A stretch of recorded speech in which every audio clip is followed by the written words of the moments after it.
Wonder Woman number 750 came out today, and if you're wondering how did we get to this number, I thought the last issue was number 83. Well, it's a return to legacy numbering for this DC Comics heroine. You've seen this a couple times before. DC's already done this with Action Comics and Detective Comics in 2018 and 2019. 2018 with Action Comics, when they hit number 1000, they only had to add 2 volumes together to get there, because the original Action Comics had run pretty much continuously from the late 1930s up to 2011 when they rebooted for the New 52 series. And Detective Comics was much the same. It got there fairly honestly, just by combining those 2 volumes. But Wonder Woman has had a much more sporadic publishing history and did not have the advantage over the years of being released bi-weekly or weekly in the case of Action Comics in the late 80s. So if you're wondering why, I thought, Wonder Woman as a character was just as old as Batman and Superman, like she's existed just as long, since before World War II. She actually came out a couple years after Batman and Superman, and then her titles haven't always been as continuously or as rapidly published as Batman and Superman. So if you're curious, how did they get to this legacy numbering? How did they get to 750? I've got the answer for you. So this is, the original appearance of Wonder Woman was in All-Star Comics number 8 in late 1941. She had her first full-length feature in Sensation Comics number 1 the following year, and got her own title also that year, 1942. And that first volume of Wonder Woman ran pretty much until the 80s. Certainly there were some creative team changes and even some radical character changes. At one point, I believe in the 60s, she became sort of an M appeal type Avengers spy character with an all-white leotard, a costume that did make a return in the early 2000s. But that first volume of Wonder Woman ran for exactly 329 issues, and then was rebooted to number 1, volume 2, number 1, after or during the Crisis on Infinite Earths crossover in 1985, 86, 87.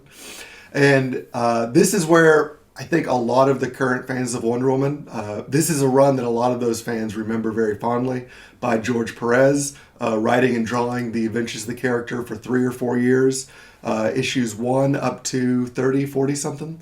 And then another run after that, pretty well fondly remembered, is up to issue 100 or so, with some gaps, with some guest star fill-ins, written by William Mesner Loebs, with art by various artists, Paris Collins, and Mike Deodato, early work from Mike Deodato in the early 90s. And also very, very fondly remembered, especially by me, I'm sure lots of other people too, for having a series of covers by the artist Brian Boland. And after that creative run, Volume 2, Issue 101, was written and drawn by John Byrne, who did 3 years on the title. And then the highlight for me of all Wonder Woman work begins after John Byrne's run.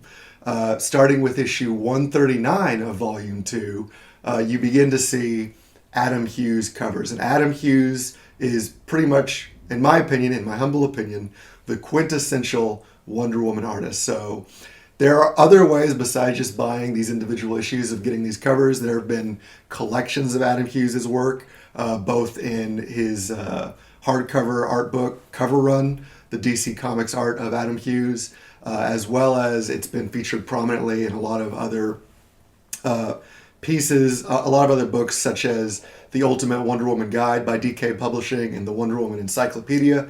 And honestly, just between you and me, I've always found those guides and encyclopedias typically more fascinating than I found the actual Wonder Woman comics.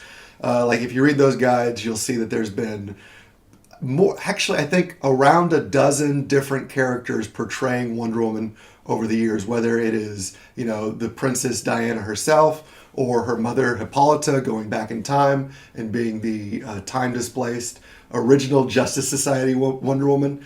But those sorts of facts and trivia I've always found a little more interesting than reading the comics themselves.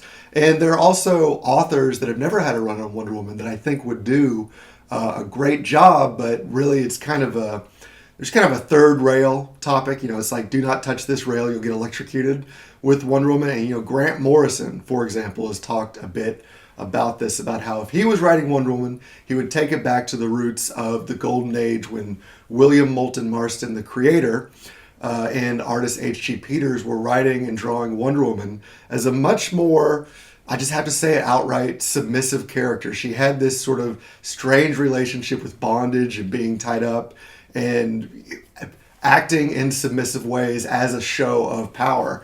And those story elements, those story beats are just not something that I think modern fans of Wonder Woman would be comfortable seeing, even though it's something Grant Morrison wanted to bring back. So he never had a run on the title. But again, after John Byrne, with all those Adam Hughes covers, which were great, under the covers were books written and drawn by some greats such as Walt Simonson, Jerry Ordway, a long run by Phil Jimenez, and then a run written by Greg Rucka with a variety of artists. And unfortunately, a little bit into Greg Rucka's written run, there was some conflict between editorial, the writer, and Adam Hughes, the cover artist. So Hughes stopped doing the covers just short of issue 200 of that volume. And that volume did not run that much longer, a couple more years, but then it was over at 226. So now we've got first volume 329, second volume 226, adds up to, we've got total Wonder Woman in her own title, 555 issues.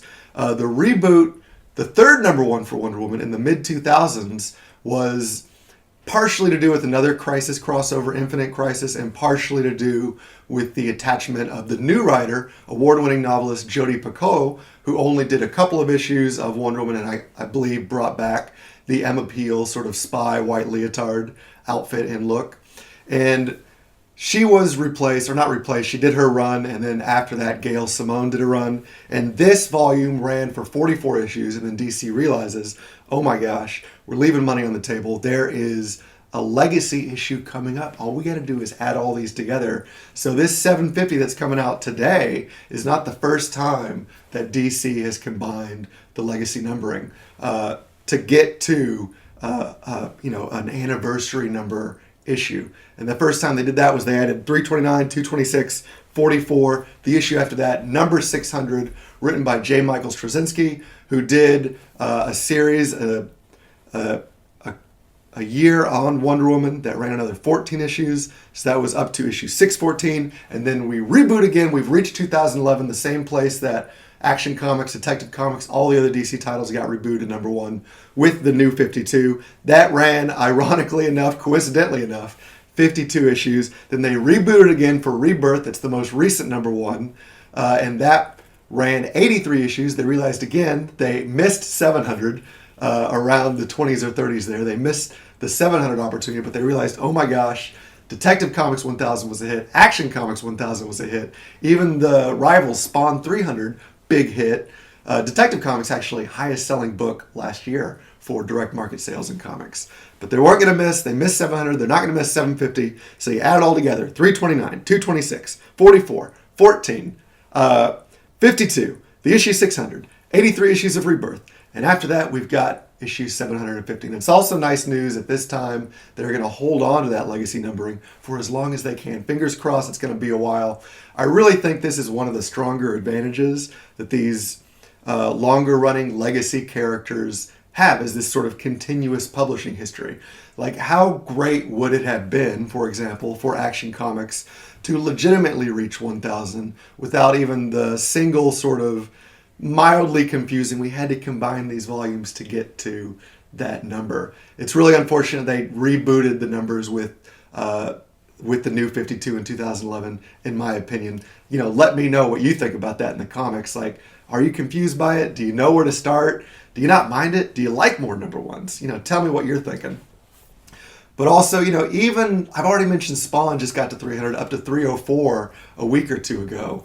And even that one's got like an asterisk. It's been a pretty steady run from 1 to 300. But if you remember way back in the day, because of deadline issues with the Spawn and Batman crossover, Todd McFarlane actually skipped from issue 18 to 21 and then went back and published out of order issues 19 and 20. It actually went 21, 22, 23, 24, 19, 25, 20, 26. So as confusing as you get, if you read it now in order, you probably might not notice that. And the other longest running title, continuously running since the early 90s now, Savage Dragon by Eric Larson, almost to issue 250, but even small asterisk there because there was an image X-over early on, issue 13 of that series, drawn by Jim Lee. Eric Larson really wanted an uninterrupted run, so we went back later and plugged in another issue 13. So there's two completely different issue 13s of Savage Dragon. So that's it. That's the story of the legacy numbering. So let me know what you thought of this issue of Wonder Woman if you read it, what you think about all the confusion of the legacy numbering. And if you're doing, you may have noticed I've been drawing behind myself this whole time. If you're doing art yourself, let me see it, post in the comments. And until next time, everyone, keep drawing.